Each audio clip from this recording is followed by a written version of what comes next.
So my paper starts with a quote. I don't want anybody to think this is what I'm saying.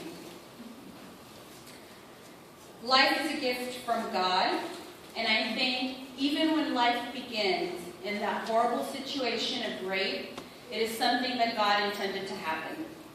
That's Indiana Senator Richard Murdoch during the Senate debate. Murdoch's comments ignited an already controversial national conversation about rape culture, abortion, and women's right to choose. To suggest that rape is a gift from God is reprehensible, and it goes to show how deeply rooted the rape culture is in this country. On February 16, 2012, Republican California Representative for the 49th District, Darrell Issa, held an all-male hearing on insurance companies covering contraception and refused to admit witness and Georgetown University law student Sandra Fluke. Fluke was allowed to testify at a separate hearing where she testified on whether employers should be required to cover contraception even if they have religious objections.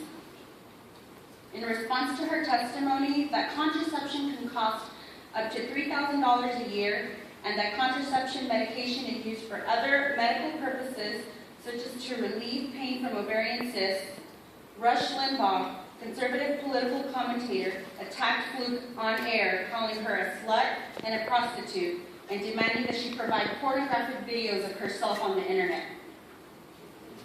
Here's another quote. What does it say about college co-ed Sandra Fluke, who goes before a congressional committee and essentially says that she must be paid to have sex? What does that make her? It makes her a slut, right? It makes her a prostitute. She wants to be paid to have sex. She's having so much sex, she can't afford the contraception. She wants you and me, the taxpayers, to pay her to have sex. What does that make us? We're the pimps. We're the Johns? We would be the Johns. No, we're not the Johns. We're the pimps. Yeah, that's right. Pimp's not the right word. Okay, so she's a slut. She's round-heeled. I take it back. End quote. The contraception mandate under the Affordable Care Act requires contraception be offered without a copay. Catholic institutions such as Georgetown University and hospitals contest the mandate, claiming it violates their religious freedom and is in violation of their First Amendment right. However, many believe the contraception issue to be Limbaugh's attack on Fluke's sexuality and essentially all women who use contraception. And the video went viral. Political commentators, the general public, feminists, and even those who were not usually involved in politics, it seemed like everyone was outraged in talking about Fluke's testimony and Limbaugh's verbal assault on Fluke. This may have been the single event that sparked the national conversation on the conservative Christian Republicans' attack on women's health care and access. The contraception and abortion rhetoric was mostly framed around the instance of rape, and this scenario brought forth the misogynist and more proof that there is a church-sanctioned rape culture within conservative Christian America that has dangerously seeped into American politics with the 2012 election and the Republican war on women. I'm going to start another quote. In Steubenville, Ohio, members of a high school football team raped an underage girl, urinated on her unconscious body over the course of an evening partying in late August. The young men chronicled their actions on social media sites such as Facebook and Twitter, using words such as drunk girl and rape in their posts. One former football player tweeted, "Song of the night is definitely Rape Me by Nirvana." And quote, "Some people deserve to be peed on." In one video, an 18-year-old laughs about how unconscious the alleged rape victim was during the incident and refers to her as the dead girl. One teen says, "Is it really rape? Because you don't know if she wanted to or not. She might have wanted to. That might have been her final wish." Teen 2, "No, y'all, she's dead." T1, she's dead. Steubenville locals have criticized Goddard, the blogger who initially reported on the rape, and the victim for bringing negative public attention to the football team. Head coach football Reno Scotia has refused to bench his players and reportedly advised them to delete any incriminating evidence. The Steubenville rape has all the symptoms of a rape culture.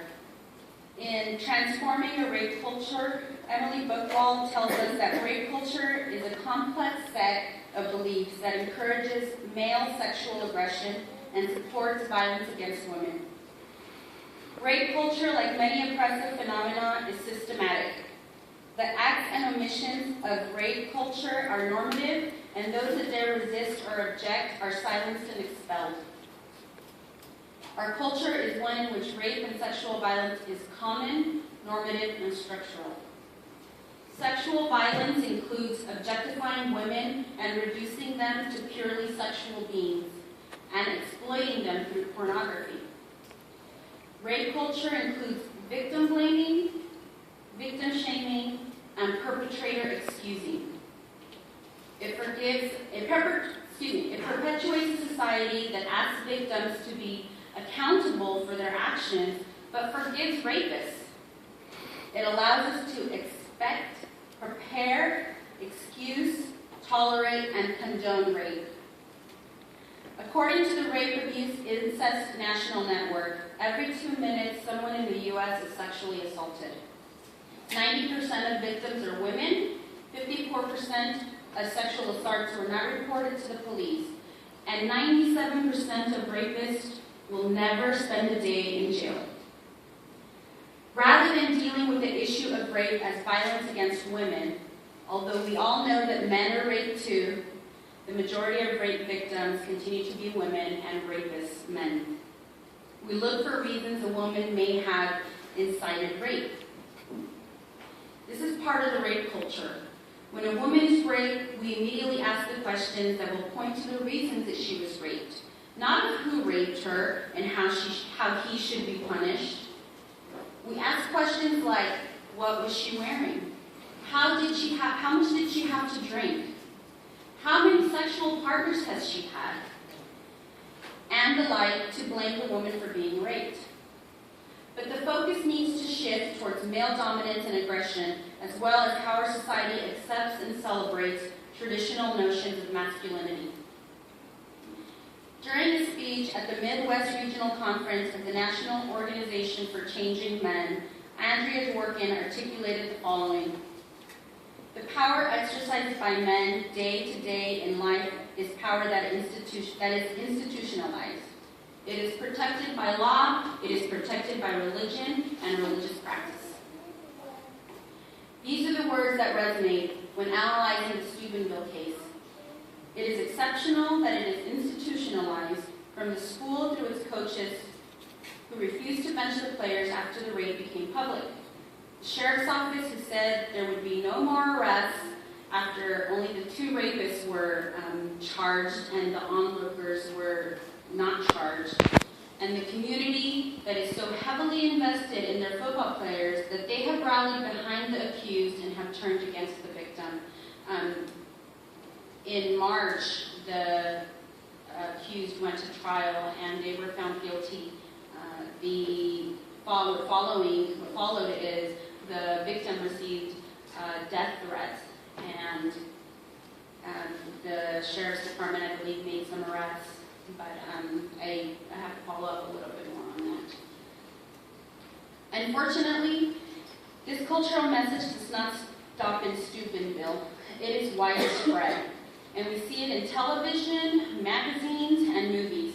And perhaps most dangerously, in politics, where under the guise of conservative Christianity, many Republicans have and continue to legislate women's bodies on their dangerously, deeply rooted rape culture. This is a quote from the Bible. And so train the young women to love their husbands and children, to be self-controlled, pure, working at home, kind, and submissive to their own husbands, that the word of God may not be reviled. Titus 2:4-5. Conservative Christians' views of women center around their gendered role. That is, women belong in the home raising their children and taking care of their home and husbands. Conservative Christians believe that men and women have assigned gender roles that include specific duties. Men work and earn a living to sustain the family, while women serve as men's helper and are responsible for home and raising the children. Conservative Christian organizations like Focus on the Family sustain their stance that this complementarian view is divine. In an online article titled Created for Connection, Gary Brantley reinforces the complementarian view and says that the well-documented distinction between women and men are divine in nature. Both women and men share equally in the image of God, but it is reflected in different ways. Recognizing this helps us appreciate, rather than resist, these differences. The complementarian view enforces women's oppression by saying that their place is in the domestic sphere. That their place in the domestic sphere is divinely given and leaves no room for diverting from this path. Telling anyone that their role is divinely given places them in a sort of caste system that forces people to accept their position in life and not to aspire for anything else. One way in which conservative Christian institutions have kept women in this low caste system is by controlling their bodies in the context of birth control and abortion. Although pro-life arguments are framed around protecting life, they are really about oppressing and controlling women. Birth control and abortion give women autonomy and control over their lives and their bodies. The easiest way to control a woman is through her body. If a woman is consistently pregnant and has little children, then her ability to work and get an education is compromised. The demands of caring for small children, a husband, and a home are overwhelming on their own before the added responsibility of work or school and homework.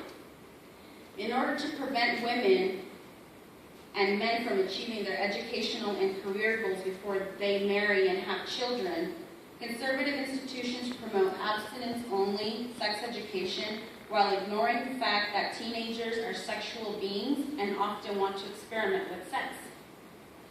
Those who are under pressure to remain abstinent until marriage marry quickly, not giving themselves time to mature or obtain an education. Criminalizing abortion is one way to keep women controlled and oppressed and is another aspect of rape culture. That is to say that even if a woman is raped, she should not be allowed to have an abortion. Rape culture can be identified when communities, and in this case, institutions, diminish the severity of rape. Unfortunately, rape culture is not limited to the church. The mentality that rape is okay seeps into the politics of legislating women's bodies and autonomy through the politicians devoted to the church that sanction rape culture. The First Amendment gives Americans the freedom to practice their desired religion. However, conservative Christians do not feel it is enough. They want to impose their values on the American public by legislating their beliefs.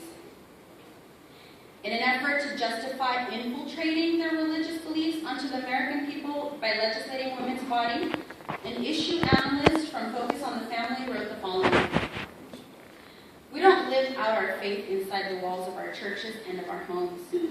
We're not of the world, we're not to be of the world, but we're to be in the world. We're citizens of an earthly kingdom as well as a heavenly one. Citizens participate in the culture, everything from what children are taught in school to what appears on TV screens." The danger in legislating religious values is that it undermines individual values, and in the case of legislating women's bodies, it undermines autonomy and all the progress made by women in the last century. Religion and rape culture in the 2012 election. Today's conservative Christian thought is seeping into the politics of women's health and access. particularly with the 2012 election year. Although they claimed that the economy and job creation was at the top of the Republican agenda, controlling women's bodies for procreation was the conservative Christians' Republicans' priority. In 2012, House Republicans voted 55 times for anti-women policies, including policies that repeal coverage for preventative service for women, allow health insurers to discriminate against women by charging higher rates and denying coverage, impede women's access to reproductive health services, and slash nutrition assistance. Since Republicans took control of the House in January 2011, they have averaged more than one anti-woman vote every week the House has been in session. This may make the House of Representatives in the 112th Congress the most anti-woman House in modern history. Republicans, including Vice Presidential candidate Paul Ryan, proposing said policies, identify themselves as conservative Christian. Their policies are based on their personal religious beliefs, which are founded on a church that sanctions violence against women and rape culture. 2011 and 2012 have seen the most anti-choice legislation passed since 1973. In those 2 years, an overwhelming 135 new abortion restrictions in 30 different states have emerged. There are many examples of this war against women. On February 18, 2012, House Republicans passed Representative Mike Penn's Planned Parenthood gutting bill as an amendment to a larger 2011 spending bill. On January 23, 2012, GOP Republican Jeffrey Duncan of South Carolina introduces H.R. 3802, the National Pro-Life Waiting Period Act of 2012, which would mandate that abortion providers wait 24 hours after receiving written notification from a pregnant woman before performing an abortion. On February 16, 2012, Darrell Issa held the now infamous all-male hearing on contraception in response to religious institutions objecting the contraception coverage mandate, claiming the directive violated the First Amendment right. Texas Representative and Republican presidential candidate Ron Paul introduced H.R. 1096, the so-called Sanctity of Life Act, which defines human life as existing from conception and declares that the word person shares said definition. On May 4, 2012, House Republicans passed H.R. 3, the No Taxpayer Funding for Abortion Act, and as many as 7 states introduced the new legislation mandating a transvaginal ultrasound before a woman can have an abortion. And at the end of 2012, the GOP refused to reauthorize the Violence Against Women's Act. Currently, there are 31 states in which rapists can sue their female victims for child custody and visitation. The abortion debate was mostly framed around the instance of rape. That is because even some conservatives agree that abortion should be legal in certain cases, specifically when the mother's health is at risk and in the instance of rape. But not everybody agrees. These were done under the guise of protecting women, the sanctity of life, and above all, religious belief and doctrine.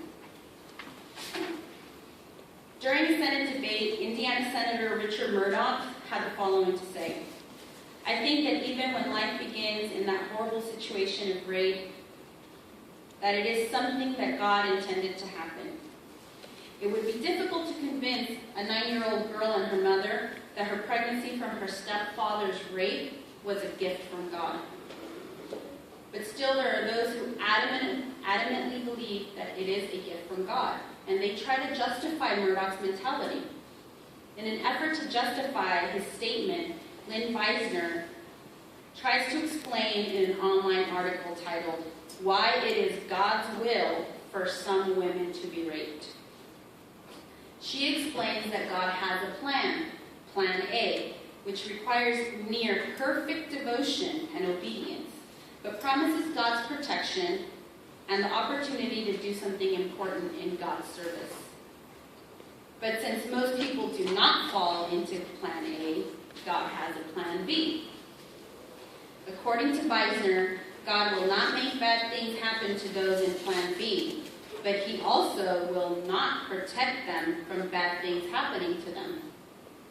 She goes on to say that those still in plan A are highly unlikely to be raped because the virtuous woman dresses, sits, walks, and talks in ways that do not encourage men to have sexual thoughts about her, and thus she does not invite rape. This is an excellent example of church-sanctioned rape culture. Although Beiner identifies as a feminist, she tries to explain or legitimize Murdoch's statements because, as she says, I want people to understand that in the communities and churches these men come from, their comments are not out of left field. Since their comments are not out of left field, it means rape is normalized and clearly sanctioned by the church in accordance with Plan B. Only a revolution can transform a rape culture. Organizations like the hacktivist group Anonymous are helping to expose cases in which law enforcement thinks they have no evidence. For example, 17-year-old Rita Parsons committed suicide after relentless mocking of her rape allegations. The hacktivist group Anonymous identified the 4 rapists, and now the Canadian police have reopened the case. The nation is finally having a conversation about rape culture, and men are participating too. Part of transforming a rape culture has to involve men and the definition or redefinition of masculinity. Like all major social change, lost my place. Like all major social change, change must come from the grassroots. Society must rise up and stand against rape culture to the point of legislation. And then it may take a whole generation before we look at rape culture like we do now of Jim Crow laws. What that legislation looks like is yet to be seen. This revolution seems daunting, and it must be a worldwide effort. But in the end, it starts with just one person. One person not laughing at a rape joke. One person speaking out against rape. One person not slut-shaming. And one person believing when a woman says she's raped. And one person not questioning what she was wearing, what she was doing there, and how much she had to drink. I'd say this room has about 60 people in it, maybe? 100? And that's a good start for all of you to think about that.